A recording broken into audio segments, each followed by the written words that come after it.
We started speaking to Thrive before the pandemic. We were looking for ways to be able to engage with 8,000 people, of which the vast majority are frontline. We were having issues with not being able to have two-way communications, not having that kind of feedback loop.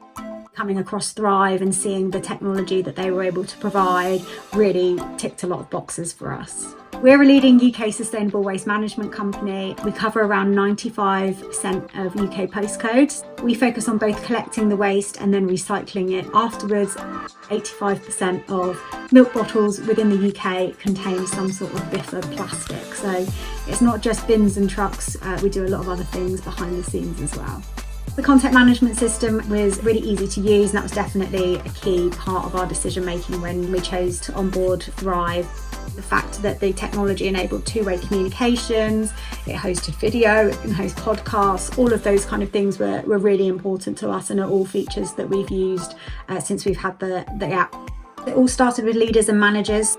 Just after the launch, we had our senior leadership conference and then we had our managers conference. So that probably counted for around 600 people. So starting off with getting those 600 on Biffa Beat and using it. And if each of them were able to then get their team on it and using it, then that was working kind of really well. After the first year, we had 50% of our workforce on Biffa Beat, and at the end of year 2, it was 70%. So we're really pleased with those rates and how quickly the uptake was able to happen. During the pandemic, the content was quite serious. We were putting out a lot of CEO communications and leadership communications, FAQs, as well as kind of having two-way conversations through the comment boxes. So it was really easy if you were a driver in Manchester or a loader in Kent or a recycling operative in Newcastle, no matter who you were or where you worked, you were able to get direct access to our leadership team simply by asking a question through the pandemic, which was essential. And since the pandemic, we've started to have a lot more fun with our communications. Measurement is a really key part of our kind of content strategy. The top performing stories include, things like fun competitions or key business updates which might affect people. They tended to include videos, infographics, and really visual things. For us, health and safety is obviously really important.